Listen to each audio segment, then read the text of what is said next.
আছে সত্যের সাক্ষ্য বইয়ের ভিতরে আপনারা যারা পড়েছেন সত্যের সাক্ষ্য বইটা দেখবেন ওর ভিতরে আছে যে আমরা মুসলমান হচ্ছে দুই ধরনের। কয় ধরনের বললাম?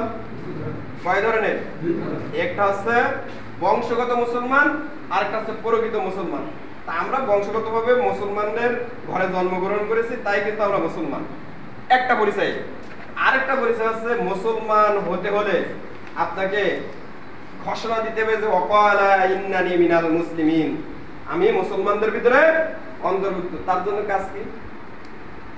শুধু কি আমি বসে থাকলে হবে? আমি মুসলমান ঘোষণা দিলাম, ঘোষণা দেওয়ার আগে কি বলছে? আমান আহসানা কাওলাম মিম্মান দা ইলাল্লাহ ওয়া আমিলুস সালিহাতি ওয়া ক্বালা ইন্নানি মিনাল মুসলিমিন।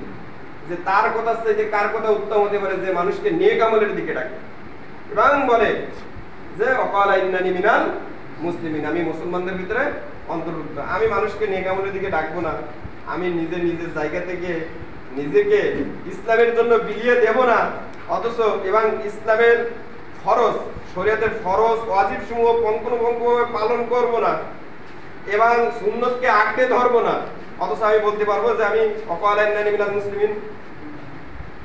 আপনাকে আমাকে হালাল এবং হারামকে বাঁচতে শিখতে হবে, বাঁচার যোগ্যতা অর্জন করতে হবে, জ্ঞান অর্জন করতে হবে যে কোনটি হালাল কোনটি হারাম।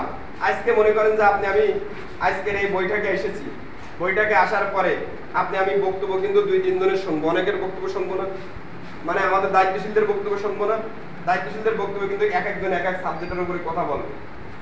আমি কতটুকু এখান থেকে নিয়ে যাচ্ছি, কতটুকু সেটা ময়দানে বিচরণ করছি, ময়দানে কতটুকু আমি সেটা নিয়ে দাওয়াতি মিশন চালাচ্ছি, এটা কিন্তু আমাদের নিজের জন্য কিন্তু আমাকে নিজেকে এটা করতে হবে। যদি মনে করেন যে না আমরা কি এখানে কি আপনাদেরকে আহ্বান করেছি এখানে আমরা এমপি হওয়ার জন্য, আমরা কি এখানে আহ্বান করেছি আমাদেরকে মন্ত্রী হওয়ার জন্য, আমাদেরকে রাষ্ট্রীয় ক্ষমতায় যাওয়ার জন্য, আমাদেরকে এখানে চেয়ারম্যান প্রার্থীকে বিজয়ী করার জন্য না, এটা ধারণাটা কিন্তু ভুল। এখানে আমরা এক আল্লাহর দিকে আহ্বান করার জন্য আমরা কিন্তু সবাইকে আহ্বান করেছি এবং আস্তে আস্তে এক পর্যায়ে কিন্তু আপনাদেরকে কর্মী ঘোষণা করা হয়েছে। ওই আল্লাহ রাব্বুল আলামিনকে সন্তুষ্ট অর্জন যদি না করতে পারি, আজকে আমাদের মনে করেন বাংলাদেশে ইসলামী রাষ্ট্র কায়েম হয়ে গেছে, অথচ আমরা এখানে যারা 50 জন কর্মী আছি, আমি সহ যারা 50 জন কর্মী আছি, আমরা জান্নাতে যেতে পারলাম না, কোনো লাভ আছে? কিন্তু ইসলামী রাষ্ট্র কায়েম হলো না, আমার চেষ্টাটা অব্যাহত থাকলো, আমি জান্নাতে যেতে পারলাম সবাই আমরা 50 জন, তাহলে এটা লাভ না বেশি? সম্মানিত হচ্ছে।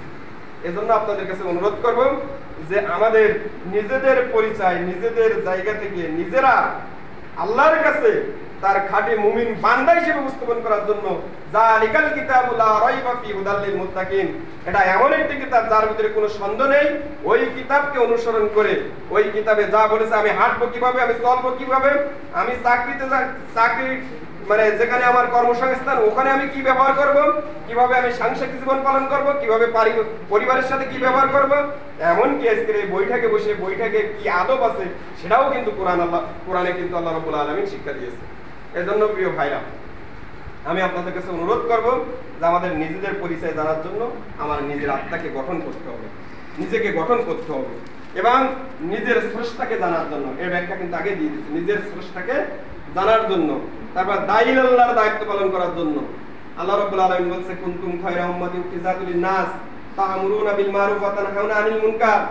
সর্বশ্রেষ্ঠ ওই জাতি যে জাতি কি তা'মুরুনা বিল মারুফ ওয়া তানহাউনা আনিল মুনকার, সৎ কাজের আদেশ দেয় এবং অসৎ কাজ থেকে বিরত রাখে। আমরা যদি ওই শ্রেষ্ঠ জাতি হিসেবে পরিচয় দিতে চাই তাহলে কিন্তু সকল প্রকার এই ইউনিয়নের প্রত্যেকটা মানুষের কাছে, তাই সে আওয়ামী লীগ করুক, বিএনপি করুক, জাসদ করুক, যেই করুক বা সাধারণ মানুষ হোক, সবার কাছে এই দায়ীল আল্লাহর দাওয়াত নিয়ে যেতে হবে। যদি তাই না পারি তাহলে আমি কিন্তু নিজের আত্মগঠন কিন্তু করতে পারবো না। কারণ আমি যদি নিজে একা জান্নাতে যেতে চাই, আমার পরিবারকে আমি চাই না যে আমার পরিবারের সবাই জান্নাতে যায়, শুধু আমি একা জান্নাতে যেতে চাই, আমার পরিবারকে নিয়ে যেতে চাই, সমাজকে নিয়ে যেতে হবে, রাষ্ট্র ব্যবস্থাটাও এই আদলে যাতে করে হয় সেটাও আমার মন মগজে আমার সর্বোচ্চ চেষ্টাটুকু থাকতে হবে। সম্মানিত উপস্থিতি, তারপরে কি করতে হবে? মানবতার জন্য নিজের সত্যের সাক্ষ্য হিসেবে উপস্থাপন করতে হবে। আমাদের এই যে সমাজে আমরা ইসলামী আন্দোলনের কর্মী সম্ভবত জামাত ইসলামের কর্মী আমরা 154 জন, 154 জন। রোকন আছে 9 জন, মহিলা সহ রোকন সম্ভবত 21-22 জন আছে। বাকি এখানে যে 30-35 হাজার লোক বসবাস করে, 30-35 হাজারের বেশি কিন্তু লোক এখানে বসবাস করে। ভোটার হয়তো 15-16 হাজার, 22 হাজার ভোটার। তাহলে 22 হাজার যদি ভোটার হয় তাহলে 50 হাজারের মতো কিন্তু লোক এখানে বসবাস করে পদ্মপুকুর ইউনিয়নে।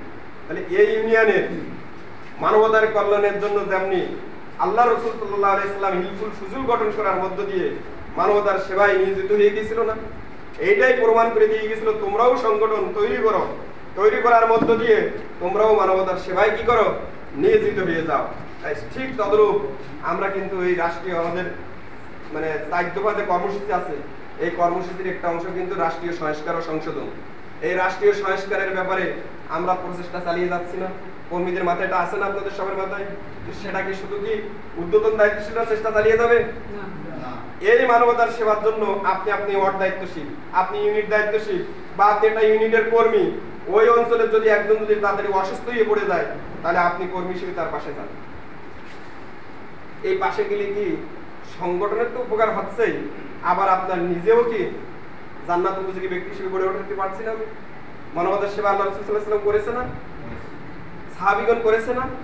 সম্মানিত উপস্থিতি, এজন্য আমাদেরকে একদম মানবতার সেবায়, এই জন্য কিন্তু আমাদের একটা স্লোগান আছে, জামাত কর্মী মানে সামাজিক কর্মী, সমাজ কর্মী। এজন্য সমাজের প্রত্যেকটা স্তরে, এখানে মনে করেন আমাদের এমপি সাহেব কাজী